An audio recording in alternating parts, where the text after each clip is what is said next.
नमस्कार, मैं हूं प्रीति सक्सेना और आप देख रहे हैं पद्मश्री न्यूज। स्वागत है आपका अपने कार्यक्रम मेरी आवाज सुनो में। इस कार्यक्रम में आज हम आपकी मुलाकात करवा रहे हैं एक ऐसी शख्सियत से जिन्होंने सत्य का प्रतीक माना जाने वाला एक अहम किरदार, जी हाँ, मैं बात कर रही हूँ धर्मराज युधिष्ठिर का किरदार निभाने वाले श्री गजेंद्र सिंह चौहान जी के बारे में।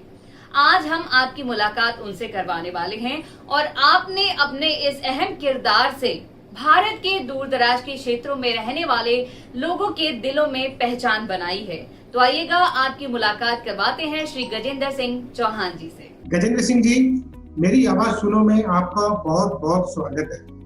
बहुत बहुत धन्यवाद। आप तमाम दर्शकों को शुभकामनाएं और बहुत अच्छा लगा।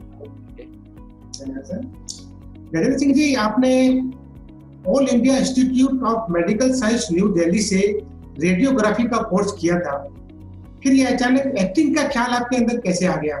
देखिए, मैं एक गांव के परिवार से हूं, किसान का बेटा हूं और दिल्ली देहात का रहने वाला हूं।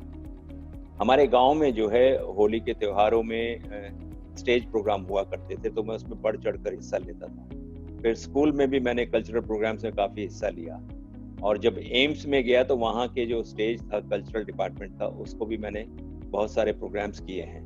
तो एक दिल में इच्छा थी आर्टिस्ट बनने की। जो मेडिकल की पैरामेडिकल की स्टडीज थी वो तो अलग बात थी, वो एजुकेशनल क्वालिफिकेशन है, लेकिन जो दिल है वो कल्चरल था। तो ये सोच रहा था कि मैं मुंबई जाऊं और अपना जो टैलेंट है उसको निखारूं, और मौका मिला मुझे 1982 में दिल्ली में ही रोशन तनेजा साहब से मुलाकात होकर, और उनके माध्यम से मैं मुंबई आया और मैंने एक्टिंग कोर्स किया। गजेंद्र सिंह जी, आपने देखिए बहुत सारी फिल्में और टीवी सीरीज में अलग अलग तरह के रोल निभाए हैं। एक्टिंग की दुनिया को आपने बहुत ही नजदीकी से देखा है, तो न्यू कमर्स के लिए आप क्या संदेश देना चाहेंगे? देखिए, ऐसा है कि न्यू कमर्स के लिए मैं ये कहना चाहूँगा कि जब आप मुंबई आते हैं तो मुंबई में आपके सामने एक पहाड़ जैसी स्ट्रगल खड़ी होती है। वो स्ट्रगल जो है ब्रेड एंड बटर की नहीं है, रहने की नहीं है, उससे भी बड़ी स्ट्रगल होती है पहचान की, पहचान बनाने की। ब्रेड बटर, रहने का सब साधन, आपके सुख सुविधाएं आपके घर में थी जहां से आप आते हैं, लेकिन एक पहचान नहीं थी। तो मुंबई आप आते हैं, कला से जुड़ते हैं अपनी पहचान बनाने के लिए, और जितना आसान पर्दे पर दिखाई देता है उतना ही मुश्किल अपनी पहचान बनाना है। तो बहुत ही ईमानदारी से आप अगर इस प्रोफेशन में आते हैं तो बहुत ईमानदारी से आप हार्ड वर्क करें और अपने एक जो सिस्टम है डेली का उसको ऐसा बना के रखें कि आप अपने आप को फिट भी रख सकें और डेली का जो है काम भी आप कर सकें। तो इसमें फुल कंसंट्रेशन चाहिए होती है व्यक्ति को अपने काम में। अगर थोड़ा सा भी डाइवर्ट हो गया तो फिर कैरियर कहीं का कहीं निकल जाता है। इसलिए आपको फोकस रहना बहुत ज़रूरी है, अपने आप को मेंटेन रखना बहुत ज़रूरी है, अपने आप को फ्रेश रखना बहुत ज़रूरी है। और अगर न्यू कमर्स इस रास्ते को अपनाते हैं तो मुझे लगता है डेफिनेटली उन्हें सफलता कहीं ना कहीं मिलती है। सर, आजकल फिल्म इंडस्ट्री में कभी सुशांत सिंह, कभी कंगना, रिया, दिशा, पायल को लेकर जो बातें देखने और सुनने को मिल रही है, तो उसे देखकर नए लोग तो फिल्म इंडस्ट्री में आने से भी घबराएंगे। तो आपका क्या कहना है सर इस पर? देखिए, घबराने से काम नहीं चलता। ये चुनिंदा लोग हैं, चुनिंदा केसेस हैं, ये जिंदगी के हर फील्ड में है, हर वर्ग में है। ऐसा नहीं कि सिर्फ बॉलीवुड में हो रहा है।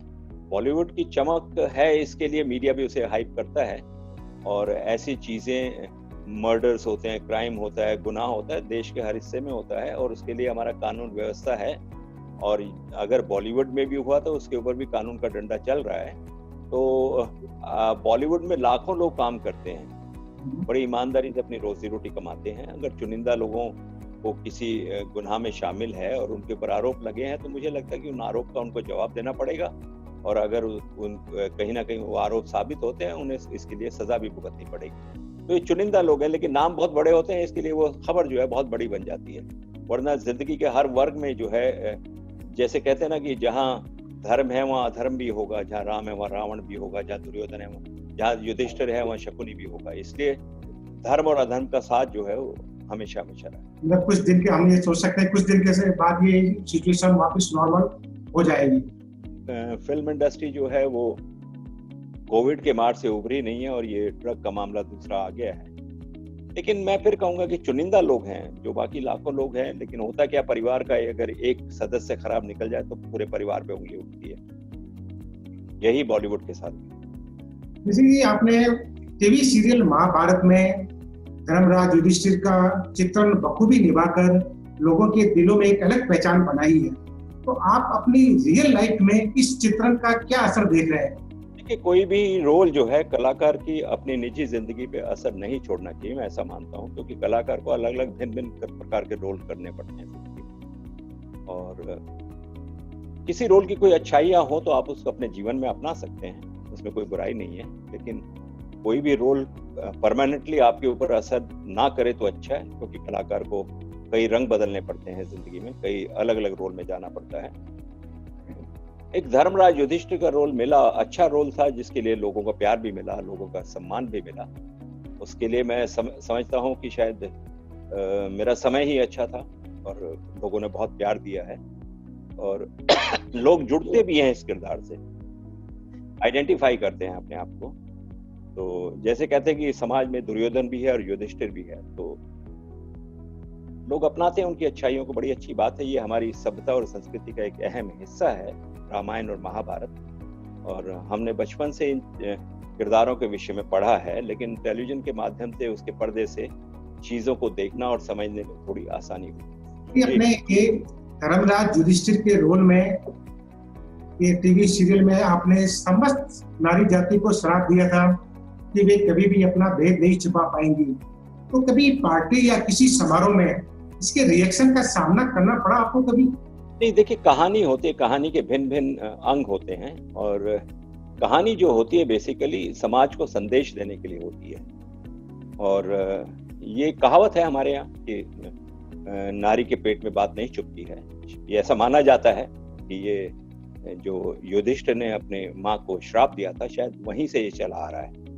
अब इसका संदर्भ क्या है, इसका कहना बड़ा मुश्किल है। हमने तो एक रोल निभाया, कोशिश की कि उसको अच्छे से निभाएं, और जो संदेश उस संवाद के माध्यम से समाज तक पहुंच सके उसे पहुंचाने की कोशिश की है, और उसको बड़ी ईमानदारी से निभाने की कोशिश की है। इसीलिए शायद लोग उस धारावाहिक से और उस किरदार से जुड़ भी पाए। अब ये तो कहानी का एक हिस्सा था, और हमने अपनी मेहनत से और ईमानदारी से उसे निभाया, तो लोगों पे असर किया। अब ये कहानियां वर्षों से चली आ रही हैं। मैंने जैसे पहले भी कहा कि सभ्यता और संस्कृति का हिस्सा है।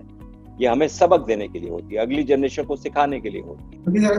लोग आपको ही धर्मराज युधिष्ठिर के रूप में पहचानते हैं, तो कई बार इस तरह से होने की संभावना रहती है।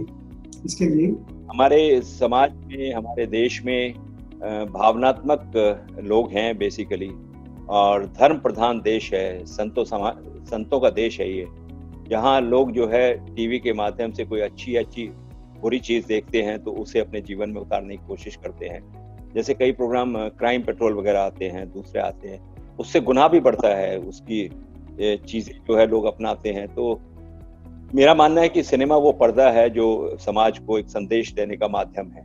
तो महाभारत और रामायण भी उसी का एक हिस्सा है कि इन्होंने समाज को, पहले हम लोग किताबों में पढ़ा करते थे कि युधिष्ठिर होते थे, अर्जुन होते थे, भीम होते थे, लेकिन उनके चित्र देखते थे या हैंड रिटन ड्राइंग किए हुए चित्र होते थे, लेकिन उनको जीवंत रूप में कभी देखा नहीं था। लेकिन इन धारावाहिक के माध्यम से देखा तो लोगों ने जो है अपना प्यार और सम्मान पूरा लुटाया है इन किताबों। साल 2015 में आप FTII film and television institute of India के प्रेसिडेंट चुने गए थे, तो एक्टिंग की दुनिया में FTII की भूमिका के बारे में कुछ बताइए। देखिए, film and television institute of India जो है वो एशिया का सबसे बड़ा फिल्म इंस्टीट्यूट है बेसिकली, और यहाँ पे 6 कोर्सेज होते हैं, और कुछ वर्षों से वहाँ पे टेलीविजन के कुछ कोर्सेज भी ऐड किए गए हैं, क्योंकि जब से टेलीविजन ने एक बड़ा रूप लिया है तब से वहाँ टीवी के लिए 1 वर्ष का कोर्स होता है, और सिनेमा के लिए जो होता है वो एक्टिंग का 2 साल का है, और बाकी डिपार्टमेंट का 3-3 साल का है। जब मुझे ये जिम्मेदारी दी गई तो वो काफी शोर शराबा हुआ, हंगामा हुआ, और लोगों ने विरोध भी किया। हुआ क्या था कि वहाँ बहुत वर्षों से बहुत सारे काम पेंडिंग थे, जो पुराने चेयरमैन ने क्यों नहीं किए ये मुझे समझ में नहीं आया, लेकिन वो काम पेंडिंग इसीलिए थे कि किए नहीं गए थे। मैंने उसकी जिम्मेदारी उठाई, और सरकार ने जिस तरह से मुझे जिम्मेदारी सौंपी थी, मैंने उसको बहुत ही ईमानदारी से निभाने की कोशिश की, और जिस तरह से इंस्टीट्यूट मेरे समय में जब मैंने ज्वाइन किया तो लॉस में चल रहा था फाइनेंशियली, और जब मैं वहाँ निकला तो वहाँ प्रॉफिट के माध्यम में उसमें श्रेणी में चला गया। तो मुझे जो जो जिम्मेदारी दी गई थी मैंने वहाँ बदलाव लाने की कोशिश की। मैंने पूरे मैटर में ये देखा कि कसूर जो है स्टूडेंट्स का नहीं था।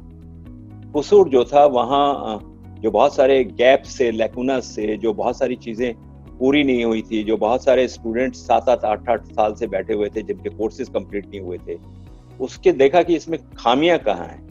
और वो मैंने बहुत जल्दी, मेरे पास जैसे कहते हैं ना 2020 का मैच होता है, तो मैंने वो खेलने की कोशिश की थी। समय कम था और काम ज्यादा था, लेकिन मुझे खुशी है इस बात की कि मैं उसको पूरा कर पाया। और CAG रिपोर्ट जो 2017 में आई FTI को लेकर, उसमें मेरे नाम से मेंशन है, ऑन रिकॉर्ड है, वो आपको मिल जाएगी गूगल पे अगर आप जाएंगे, उसमें मिल जाएगा। और उसमें लिखा हुआ है कि गजेंद्र चौहान ने अपने टेन्योर में बेहतरीन काम किया। तो ये मेरे लिए शायद एक बहुत बड़ा अवार्ड था।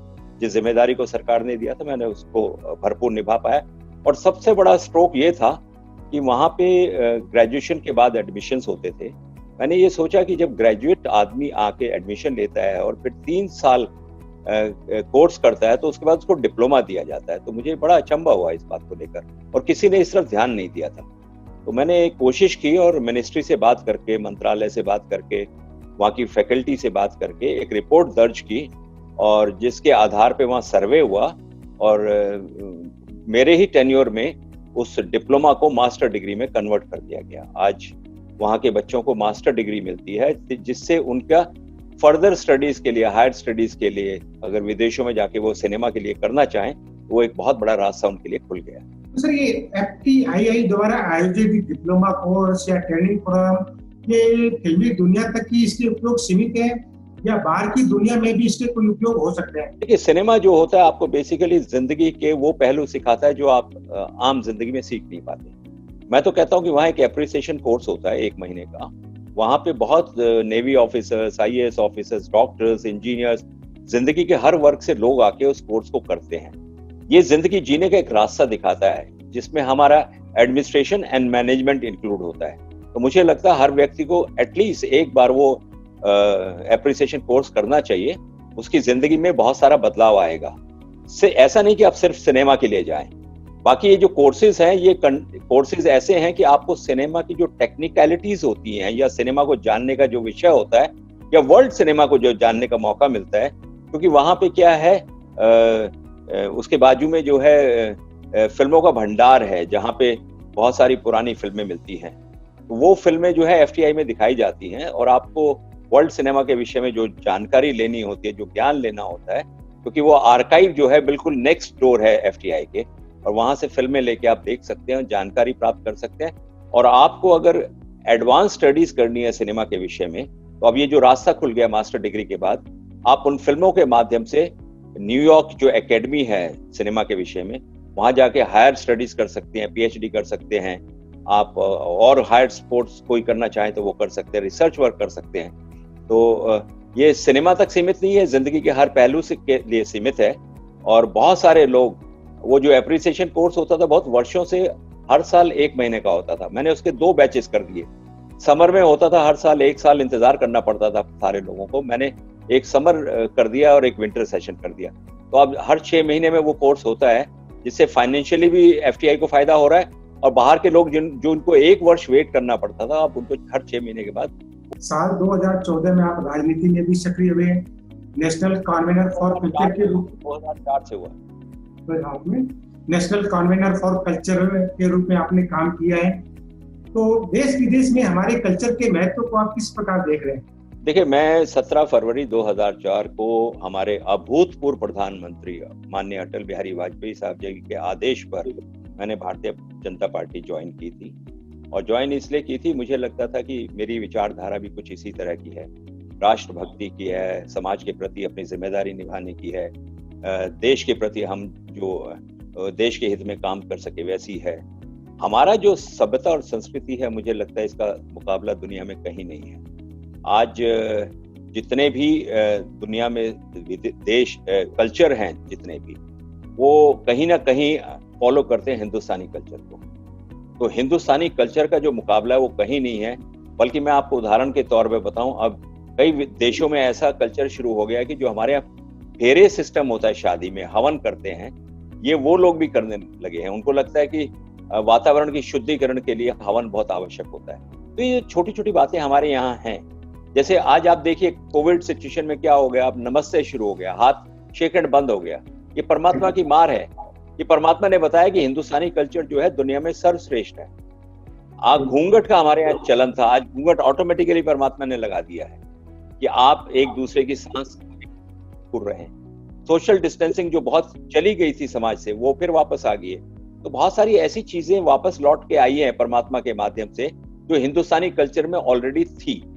तो उसका चलन जो है आज वापस एक बार फिर शुरू हो गया है। तो ये बड़ी खुशी की बात है कि परमात्मा ने ही इसका शुरुआत कर दी है दोबारा। हमारा जो कल्चर है उसके लिए पूरी दुनिया हमें सर्वोपरि मानती है बेसिकली। तो मैं प्राउड फील करता हूँ कि मैं भारतीय हूँ और मैं सभ्यता और संस्कृति का एक अहम हिस्सा हूँ। विजय सिंह जी, क्या आपको लगता है कि देश की किसी भी कंस्टिट्यूएंसी में चुनाव जीतकर उस कंस्टिट्यूएंसी को हस्तिनापुर या इंद्रप्रस्थ जैसा बनाया जा सकता है? मुझे ऐसा लगता है कि आज देश की हर कॉन्स्टिट्यूएंसी में एक धर्मराज की आवश्यकता है। हमारी राजनीति में जो बहुत सारे धब्बे आ गए हैं, जिसको आदरणीय प्रधानमंत्री नरेंद्र मोदी जी दूर करने की चेष्टा में लगे हुए हैं पिछले 5-6 सालों से, और कुछ हद तक वो सफल भी हुए हैं। लेकिन वो धब्बे इतने गहरे हैं कि उनमें मिटाने में थोड़ा समय लगेगा। मैं ये मानता हूं कि राजनीति जो होती है, नीति से राज करने का एक माध्यम होती है। जिंदगी में समाज ने आपको जो कुछ दिया उसे वापस लौटाना इसी जन्म में हर व्यक्ति का कर्तव्य है। आपको सब कुछ समाज ने दिया तो आपके पास भी ये जिम्मेदारी बनती है कि समाज को भी कुछ जाने से पहले दे के जाए। तो राजनीति एक बहुत बड़ा मंच है जिसके माध्यम से आप समाज सेवा कर सकते हैं, देश सेवा कर सकते हैं, अपने लोगों के आसपास जो है वो काम कर सकते हैं। जैसे मैं उदाहरण के तौर पे बताऊं, मैं cine and TV artist association Mumbai की जो है उसमें मैंने 22 साल काम किया है और अपने कलाकारों के हित के लिए जितने काम हो सकते हैं मैंने किए हैं। और वो जो होता है ऑनररी जॉब होता है। 22 साल किसी भी संस्था में ऑनररी जॉब करना आसान नहीं होता। FTI भी मेरे लिए ऑनररी चेयरमैन की पोस्ट थी। मैंने भी वहां भी समय जो दिया है वो ऑनररी पोस्ट थी, वहां कोई पेमेंट नहीं मिलती है किसी भी चीज के लिए। ऐसे ही हमारी आर्टिस्ट एसोसिएशन में जिस इंडस्ट्री ने मुझे इतना कुछ दिया, तो मेरी भी जिम्मेदारी बनती थी कि मैं उन कलाकारों की सेवा में सेवारत रहूं। तो मुझे ये मौका मिला और मैंने काम किया है, काफी काम किया है यहाँ पे आर्टिस्ट एसोसिएशन में भी। तो हर व्यक्ति का देश की हर कॉन्स्टिट्यूएंसी में हर राजनीतिज्ञ को ये सोचना चाहिए कि वो जाने से पहले इस समाज को क्या दे के जाए, ताकि उसकी आने वाली जनरेशन जो है ये प्राउडली फील कर सके कि हमारे फोर फादर्स कैसे थे। विजय सिंह जी, क्या कभी फिल्में, कभी टीवी, कभी किसी संस्था की जिम्मेदारी, तो कभी राजनीति, ये अलग अलग फील्ड में काम करने की जो आप चुनौतियां स्वीकार करते हैं, ये हिम्मत कैसे आती है आपके अंदर? ये मुझे अपने स्ट्रगल से आती है, क्योंकि स्ट्रगल जब मैं करता था तो मुझे लगता था कि मैं इस स्ट्रगल को पार कर सकूंगा। और मैं अनगिनत मजदूरों को सड़कों पे काम करते देखता हूँ, उनमें हिम्मत होती है। अपने जवानों को बॉर्डर पे खड़े हुए देखता हूँ, दिन रात सेवा करते हैं देश की। तो हम लोग इन सुख सुविधाओं के साथ अलग अलग संस्थाओं में अलग अलग जिम्मेदारियों को क्यों नहीं निभा सकते? जब बच्चा जन्म लेता है तो माँ कितने उसको जिम्मेदारियों के साथ छोटे से बड़ा करती है, कितनी हिम्मत जुटाती है, कितनी मेहनत करती है उसके लिए। उस बच्चे की भी जिम्मेदारी है कि बड़ा होकर वो माँ की सेवा करे। तो देश जो है मेरे लिए वो माँ है, मेरी भूमि जो है मेरे लिए वो माँ है। और मुझे जितना अवसर मिलेगा, चाहे वो किसी संस्था से जुड़ूं, राजनीति से जुड़ूं, देश सेवा से जुड़ूं, मैं उससे पीछे नहीं हटूंगा। विजय सिंह जी, आपसे बातें करते हुए दिल तो नहीं भर रहा है, लेकिन आपके बिजी शेड्यूल को देखते हुए हम आपसे क्षमा चाहेंगे और उम्मीद करते हैं कि आप हमारे चैनल पद्मश्री न्यूज के द्वारा माध्यम से आगे भी देशवासियों से इसी तरह इंटरेक्ट करते रहेंगे। मेरी आवाज सुनने को अपना कीमती समय देने के लिए बहुत बहुत धन्यवाद। तो ये थे श्री गजेंद्र सिंह चौहान जी, जिन्होंने हमें एहसास कराया कि कोई भी कार्य मुश्किल नहीं होता अगर सच्चे दिल और दिमाग से किया जाए। सफलता निश्चित रूप से मिल ही जाती है। हमारे इस वेब चैनल की अधिक जानकारी के लिए आप विजिट कर सकते हैं हमारी वेबसाइट www.psnewsportal.com पर।